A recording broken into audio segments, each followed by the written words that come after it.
hari ini adalah kenyataan. Dan besok adalah misteri. Ketika Luna Maya bilang bahwa apakah kau mencintaiku, apakah kau menyayangiku, kan seharusnya dijawab dengan cepat, iya aku menyayangimu gitu. Nah apalagi itu ijab kabul, kan harusnya satu tarikan, itu enggak. Anda saya nikahkan dengan putri saya. Bla bla bla bla kan bla, gitu ya. Bla, bla. Terus jawab nanti dulu lah, aku mau mikir-mikir dulu. Itu nggak boleh. Nah, mikir-mikir dulu kan gitu. Setelah dipikir-pikir, saya terima nikahnya. Lah, itu boleh kayak gitu. Masa? Boleh. Dan itu sering terjadi kayaknya deh. Wah, ya kalau dibuka ya banyak kan gitu. Artinya dalam konteks bahwa pernikahan gelap seperti itu, ya banyaklah terjadi.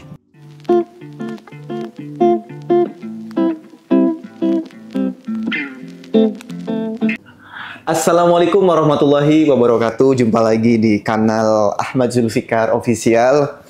Dan hari ini kita bertemu lagi bersama Ustadz kita, dokter kita, guru kita, dan insya Allah semuanya tuh untuk kita.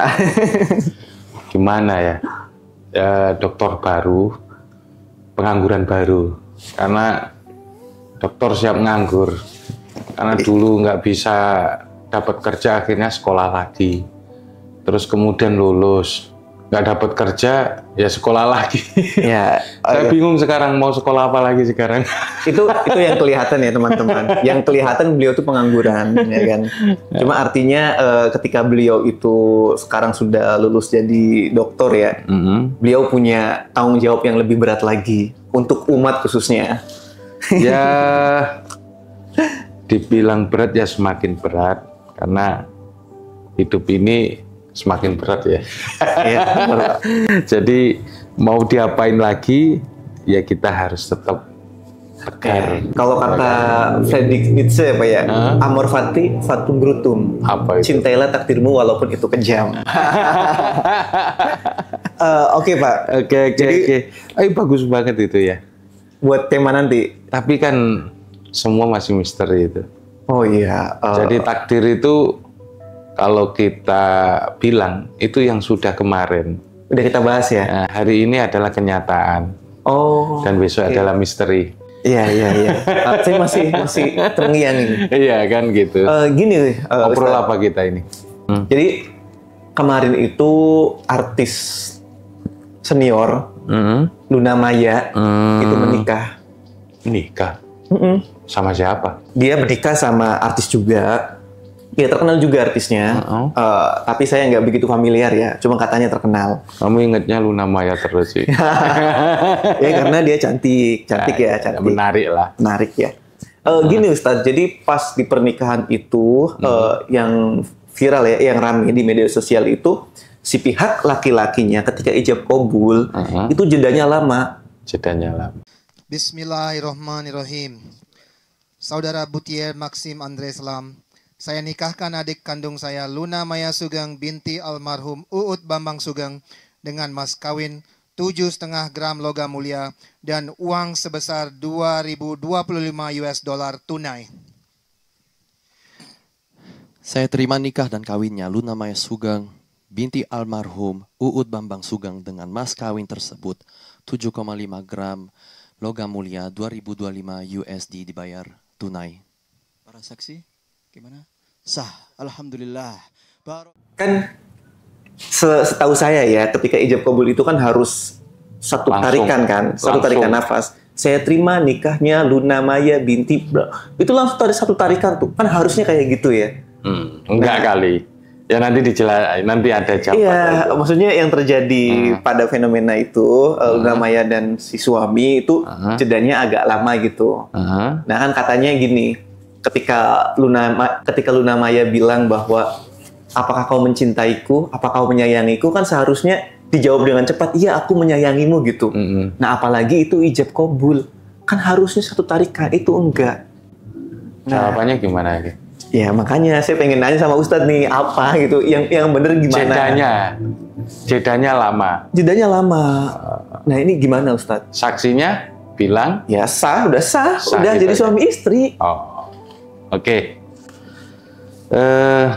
Pernikahan itu merupakan sesuatu yang diatur baik dalam agama maupun negara.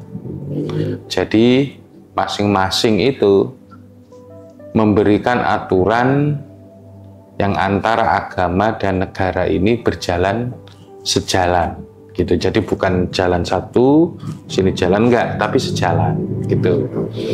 Nah, salah satu yang menjadi rukun nikah itu adalah kedua mempelai, wali, saksi, 2 orang laki-laki, kemudian adanya ijab dan qabul. Ijab itu penawaran, qabul itu adalah penerimaan. Jadi untuk menyatakan kehendak, maka syariat Islam meskipun tidak ada dalilnya, tetapi untuk menyatakan suatu kehendak secara faktual itu memang harus ada. Akad itu kan namanya transaksi. Transaksi itu ya bisa macam-macam. Lalu kemudian akad jual beli, akad sewa menyewa, akad gade. Lah ini akad nikah. Yeah. Dan memang akad nikah itu punya karakter tersendiri dan tidak bisa disamakan dengan akad-akad lain. Ya sebenarnya dalam konteks bahwa nikah itu sebagai sebuah akad, ya seperti jual beli gitu aja. Dalam konteks ya, dalam konteks. Tapi karena melihat bahwa ada sesuatu yang sakral di situ, maka itu seolah-olah dibuat sebagai upacara atau sebuah kejadian besar yang akibatnya adalah dibolehkannya hubungan yang awalnya terlarang, kemudian setelah akad nikah menjadi boleh atau halal, bahkan berpahala. Nah, begini, intinya apa? Bahwa ijab itu adalah penawaran, qabul itu adalah penerimaan, maka dari situ antara satu dengan yang lain, yaitu ijab dan qabul itu harus selaras. Itu selarasnya dari mana? Selarasnya bahwa akad tersebut atau ijab penawaran tadi sesuai dengan qabul dari pihak yang lain.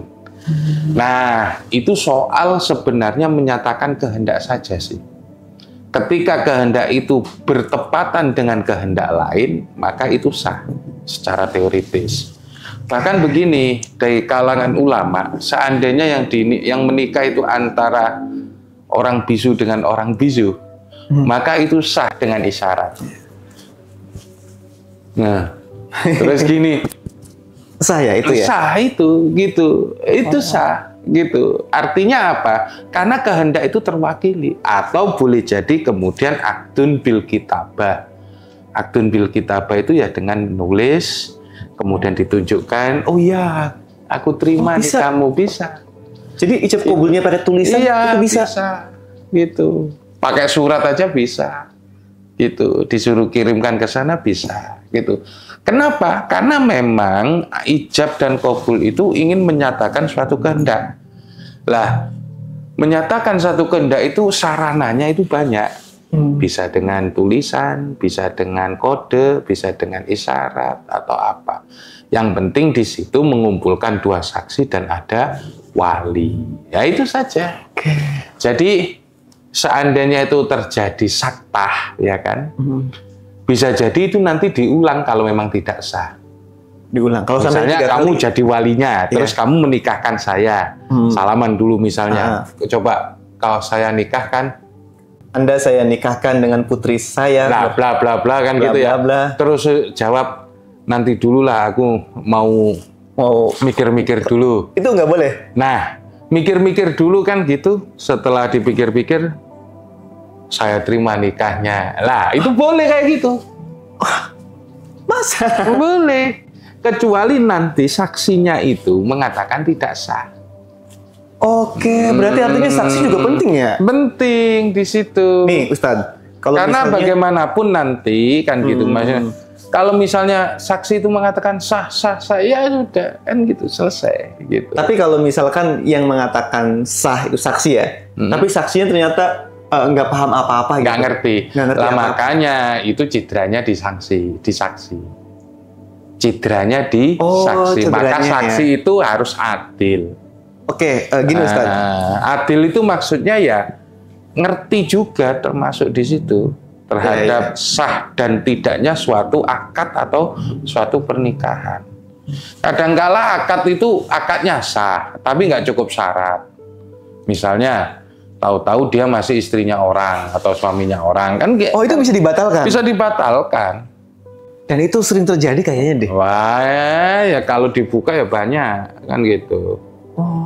Artinya dalam konteks bahwa pernikahan gelap seperti itu, ya banyaklah terjadi. Oke, berarti di sini di awal ya kesimpulannya Luna Maya itu sama sang suami, berarti mereka sah gitu ya? Sah gitu aja. Kecuali ketika ternyata si saksinya itu diketahui nggak ngerti apa-apa gitu ya? Ya bukan masalah nggak ngerti apa-apa. Ketika saksi itu mengatakan apa-apa ya sudah cukup lah. Oke. Dibilang dia sudah adil udah cukup. Kita orang mau nikah itu kan ibadah sih. Jangan dipersulit gitu aja. Yang penting syarat rukunnya sah, apalagi itu di depan penghulu, apalagi itu di hadapan banyak orang yang setidaknya di situ ngerti masalah yang kayak gitu.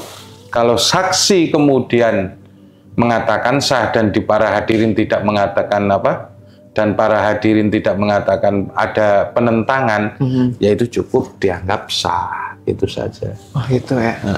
Jadi jangan ribet-ribet lah. Gampangnya gini lah, kita itu jual beli, jual beli ke kios rokok, ya kan? Kios rokok itu kita nggak ngomong, tapi ngeletakin duit 2.000 atau 3.000 gitu. Nih, kan gitu. Terus kemudian kita cabut rokok, terus kemudian kita sumet, terus kemudian nggak ngomong apa-apa langsung tinggal. Itu sah nggak jual beli gitu? Sah. Tapi kan nggak ngomong. Karena itu sudah biasa. Ntar dulu Ustaz. Tapi kalau nikah nggak bisa kayak gitu kan? Oh iya. Oh berarti beda konteks ya? Beda konteks. Tapi secara untuk mengatakan bahwa itu adalah kehendak yang muncul dalam kata-kata, dalam bentuk ijab dan qabul, maka itu bisa dikatakan sah. Meskipun jawabnya agak berlambat. Oke. Tapi gini Ustaz, kalau misalnya itu pakai bahasa Arab ya nikahannya ya. Qabil tu nikahaha wa tajwijaha li nafsi bidzalik halan misalnya. Tapi ternyata makhrujul hurufnya salah semua gitu Ustaz. Sah nggak? Selama itu dimengerti nggak masalah. Selama itu dimengerti nggak masalah. Tapi kan nanti maknanya berbeda Ustaz. Kalau bahasa Arab. Iya, tapi kalau itu maknanya dimengerti nggak masalah. Yang penting itu sampainya makna. Jelas gitu ya? Iya, bahwa saya menikah kan gitu kan? Iya. Saya bawa menikah sama orang lain boleh menikah. Mesti yang penting itu ngerti kan gitu. Kalau soal salah huruf itu kan namanya lahen, cadel atau pelat lah bahasa Jawanya. Oh iya, itu ya, kalau yang cadel pasti boleh ya kan. Bismillahirrahmanirrahim kan gitu. Mohon maaf, ini menirukan saja. Tapi orang semua tahu bahwa dengan menyebut asma Allah yang Maha Pengasih lagi.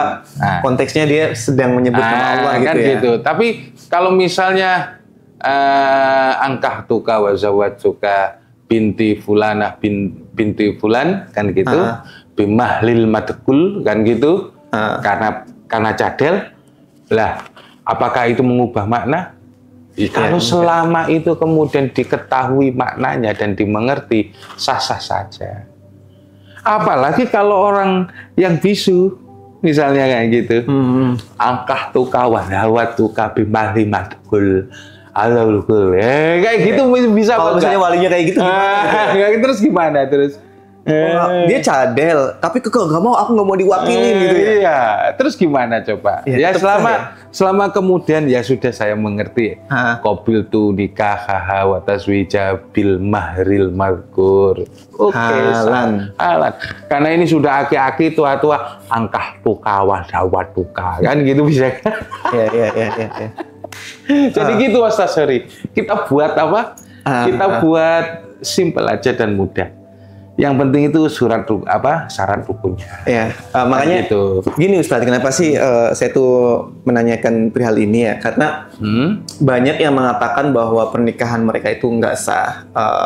Ya, walaupun tidak semua ya. Tapi sebagian itu banyak yang mengatakan. Makanya saya tuh kayak khawatir gitu. Khawatirnya gini Ustadz, ketika di ijab kabulnya itu salah, artinya sepanjang dia menjalani kehidupan rumah tangga itu zina, ya kan? Nggak sejauh itu. Iya, yang saya khawatirkan itu Ustadz. Makanya kenapa saya nanya sama Ustadz gitu. Oke, nggak sejauh itu juga. Jadi di situ kan pirantinya kan banyak. Ada wali, ada saksi, gitu loh. Dan juga di situ ada hadirin yang paling tidak itu ngerti masalah nikah. Ya selama itu tercatat kalau mengikuti hukum negara, terus kemudian lengkap syarat dan rukunnya, itu udah lolos aja lah kan gitu. Nggak harus kemudian kita rigid kan gitu. Terus kemudian ada lembaga misalnya catatan sipil atau kantor urusan agama, itu sah-sah saja, apalagi di hadapan naib atau penghulu yang membawahi pernikahan tersebut. Saya juga mau nanya nih Ustadz, katanya gini ya, ketika kita soal zina itu yang nggak pakai nikah. Kalau zina atau nikah yang nggak lengkap syaratnya atau rukunnya, maka itu zina ya. Tapi selagi rukun dan syaratnya itu sudah terpenuhi insya Allah ya, baik secara agama maupun negara kan gitu. Berarti udah sah gitu ya. Sah. Oh berarti dua-duanya juga harus terpenuhi ya. Agama bukan hanya agama aja, bukan ya, tapi negara dan agama juga harus terpenuhi dua-duanya. Agama terpenuhi. Kalau kenapa harus negara sama agama? Karena negara itu yang memberikan hak, gitu. Misalnya mau sekolah, ya kan? Mau sekolah, punya akte nggak? Nggak punya. Nggak punya. Lah, nggak bisa nih, kan gitu. Ada kartu keluarganya nggak ada. Gimana ya? Nah, kayak gitu. Masalah itu saja nanti. Iya. Nah, makanya kemudian kasihan seandainya terjadi pernikahan di bawah tangan. Gitu loh, dikasiri maksudnya. Iya. Jadi itu menjadi sebuah secara agama sah, tapi secara negara karena nggak melalui pencatatan nikah, nah, akhirnya yang terjadi adalah banyak haknya yang tersia-siakan. Oh iya, makanya negara juga wajib gitu ya. Bukan masalah wajib, ya kita mau tunduk apa tidak kepada negara. Iya, maksudnya kalau kita tidak mau negara, tunduk, ya nikahnya harus di depan catatan, harus dicatatkan. Iya. Iya kan? Oke Ustadz, kemarin kan pas saya menikah ya Ustadz ya, itu kan banyak banget teman-teman yang minta doa. Saya minta doanya. Nah akhirnya yaudah saya doain gitu ya. Nah akhirnya belakangan saya ada yang bilang bahwa ketika kita ijab qabul tuh nikah wa tajwijah li nafsi bidzalik halan. Itu para malaikat turun menyaksikan ya kan, menyaksikan antara pasangan dua insan ya kan, saya dan pasanganku dan istriku gitu ya. Itu katanya para malaikat tuh mendoakan si kedua mempelai itu. Dan kita kembali ke awal lagi, dosa-dosa kita dilebur gitu. Itu bener nggak Ustadz? Ya nggak tahu saya kayak gitu, hadisnya yang tepat gimana. Tapi dari sisi kesempurnaan agama itu betul. Jadi bisa jadi kan gitu ya. Orang yang kayak gitu itu tobat. Tobat dari apa? Dari hal-hal yang dimurkai Gusti Allah gitu ya. Ya karena mungkin selama ini keluar dari ikhram itu udah keluar misalnya pacaran ya mohon maaf, itu kan boncengan berdua kayak bersepi-sepi di tempat kayak kan gitu. Bahkan kan katanya aku tak bisa berpaling dengan wajahmu, itu jina mata ya kan, karena menikah. Enggak maksudnya lah, akhirnya konsep yang seperti itu dilebur dalam sebuah pernikahan. Jadi dosanya dosanya qoribun minazina, mendekati zina itu ya kan, ya itu dalam konteks seperti itu selesai dengan pernikahan itu. Ya, makanya kenapa pernikahan itu sakral ya? Nah, itulah masalahnya sebagai jalan ibadah. Ya, artinya dari sisi bahwa dia dihapus dosanya karena tobat, iya. Tobat kemudian nggak pacaran lagi, nggak keluar dengan siapa? Dengan pacarnya yang bukan muhrim, bukan mahram, atau kemudian melakukan hal-hal yang tidak bagus ya antara laki-laki dan perempuan.